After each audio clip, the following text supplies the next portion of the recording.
is going to try to strike here. And Ellie, what is at stake here for folks? Does one case impact the other? Are the outcomes intertwined?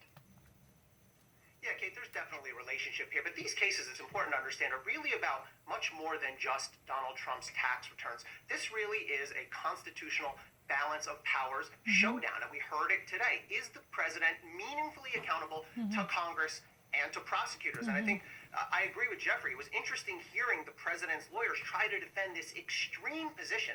In that clip we heard, when Jay Sekulow was talking about temporary immunity, he means temporary while in office of the president. And that's an extreme position, and you could hear the justices sort of hammering on that and the lawyers struggling to defend it. Jeffrey, the fact that... So the question itself was, is this a really single standing case, or, this specific case at the Supreme Court could influence the rest of following cases in the future to come by having, influential power and impact on the rest of the judicial history in the United States in terms of defining the presidential power and the congressional power. This is really kind of power plays. What has been actually mentioned by this Ali Honig, who is really a legal expert and a legal scholar at USC, he actually, says that this is really kind of a full-blown power game to actually, holding each other accountable. When it comes to actually defining the unlimited presidential power, this is really a tricky, game.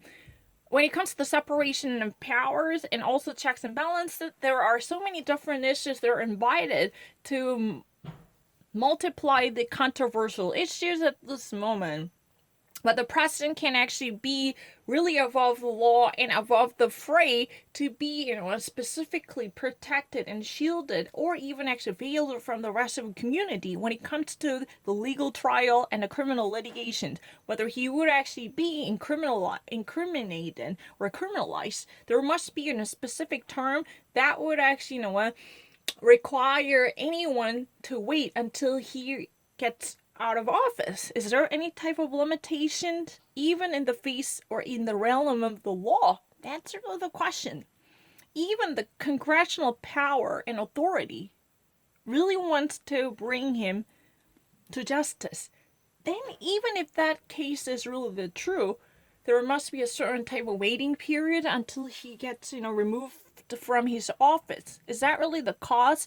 That's really about, different branches, power struggles and power dynamics, how they can actually, strike out a constellation between different branches in our democracy. This could be, a far resonating and a far-reaching consequential event. Because this is not simply about Donald Trump and his tax returns, or whether presidential candidates should immediately submit the financial documents to reveal the ups and downs and the comings and goings of financial records. But this is really about the presidential power can be limited and eliminated by the congressional authorities who really like to conduct an independent investigation into presidential crimes or wrongdoings. That's really the question. It could be very poignant in terms of reshaping the actual branches and power struggles. How we can actually keep our democracy in check by holding the ever-expanding the executive branch.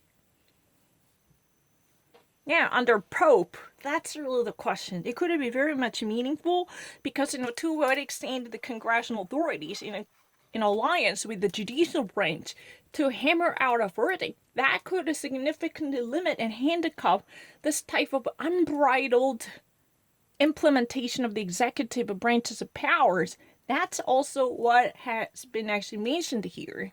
I'm not lying. This is very interesting because it could actually be very meaningful. Right now, President's personal lawyer, Jay Sekulow, specifically underscored very term called a temporary. Why is it temporary? Why does that actually have such a meaningful importance here? Because, he actually, focused on the expiration of the presidential term in power. Up until he actually stays in power, there should be no cumbersome litigations to hamper the course and the progress of the presidency, regardless of whom. That's what has been actually said. But the problem is, if someone is a truly in power, someone is a real right after someone has sworn into the office, can we actually guarantee that from that point up until he's in retirement, that person is really a special entity whose rights can never be judged or circumscribed by any type of constitutional right? If that presidential authorities and powers somehow come into conflict with the civil rights or the constitutional values, then always the presidential authorities have an upper hand to be superior to the rest of rights. Is that really the case? This is really all about the separation of the powers. The different players really wanted to at least, modulate the tones, trying to actually check up on each other's expansion. It's really the turf battle. You can simply say that this is really the power constellation and the turf battle between multiplayers in this tiny, limited space to claim a bigger role and importance. And it's a very interesting. If you ever actually watch this, you get to actually know this.